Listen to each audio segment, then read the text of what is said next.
ನಿರಂತರ ಮಳೆಗೆ ನೇಕಾರನ ಮನೆ ಕುಸಿತವಾಗಿದೆ. ರಬಕವಿಯ ಕುಂಬಾರ ಓಣಿಯಲ್ಲಿ ಒಂದು ಘಟನೆ ನಡೆದಿರೋದು.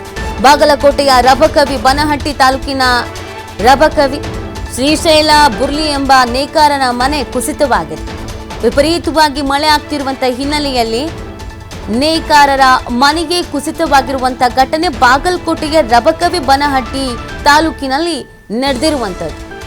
ಭಾರಿ ಮಳೆ ಆಗ್ತಾ ಇದೆ. ಈ ಸಂದರ್ಭದಲ್ಲಿ ಪಾಪ ಅವ್ರ ಮನೆನೇ ಕುಸಿತವಾಗಿದೆ. ಶ್ರೀಶೈಲ ಬುರ್ಲಿ ಇವರ ಮನೆನೇ ಕುಸಿತ ಆಗಿರೋದು. ನೋಡಿ, ಅಲ್ಲಿನ ದೃಶ್ಯಗಳನ್ನು ನೀವು ಗಮನಿಸ್ತಾ ಇದ್ದೀರಾ. ಮೇಲ್ಚಾವಣಿಗೆ ಬಿದ್ದೋಗ್ಬಿಟ್ಟಿದೆ, ಮನೆ ಕುಸಿತ ಸಂಪೂರ್ಣವಾಗಿ ಡ್ಯಾಮೇಜ್ ಆಗಿಬಿಟ್ಟಿದೆ. ಈ ಸಂದರ್ಭದಲ್ಲಿ ಮನೇಲಿ ಯಾರಾದರೂ ಇದ್ರಾ, ಏನಾದರೂ ಅನಾಹುತ ಸಂಭವಿಸಿದೆಯಾ, ಸಣ್ಣ ಪುಟ್ಟ ಗಾಯಗಳು ಸೇರಿದಂತೆ ಏನಾದರೂ ಆಗಿದೆಯಾ, ಮಾಹಿತಿ ಸಿಗಬೇಕು ಈ ಬಗ್ಗೆ. ಜೊತೆಗೆ ಎಷ್ಟರ ಮಟ್ಟಿಗೆ ಹಾನಿ ಆಗಿದೆ, ನಷ್ಟ ಆಗಿದೆ ಅನ್ನೋದ್ರ ಬಗ್ಗೆ ಕೂಡ ಮಾಹಿತಿ ಸಿಗಬೇಕಾಗತ್ತೆ. ಬಾಗಲಕೋಟೆಯಲ್ಲಿ ವಿಪರೀತ ಗಾಳಿ ಸಮೇತ ಭಾರೀ ಮಳೆ. ಈ ಹಿನ್ನೆಲೆಯಲ್ಲಿ ಕೆಲವು ಮನೆಗಳಿಗೆ ನೀರು ನುಗ್ಗಿದೆ, ಕೆಲವು ಬಿಲ್ಡಿಂಗ್ಸ್ಗಳಿಗೆ ಹಾನಿ ಆಗಿದೆ. ಅದೇ ರೀತಿಯಾಗಿ ನಿರಂತರ ಮಳೆಗೆ ನೇಕಾರರ ಮನೆಯೇ ಕುಸಿತ ಆಗಿರೋದು. ಪಾಪ ನೋಡಿ, ಅವ್ರು ಏನು ಮಾಡಬೇಕೀಗ?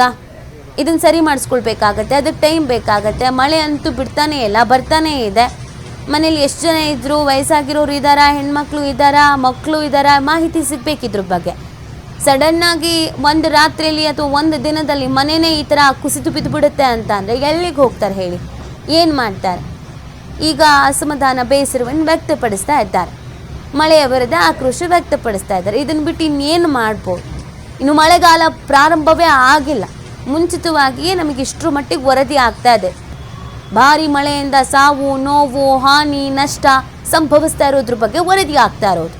ಇದು ಬಾಗಲಕೋಟೆಯಲ್ಲಿ ವಿಪರೀತ ಮಳೆಗೆ ಆಗಿರುವಂಥ ಡ್ಯಾಮೇಜ್. ಮನೆಯ ಮೇಲ್ಚಾವಣಿಯೇ ಕುಸಿದು ಬಿದ್ದಿರೋದು.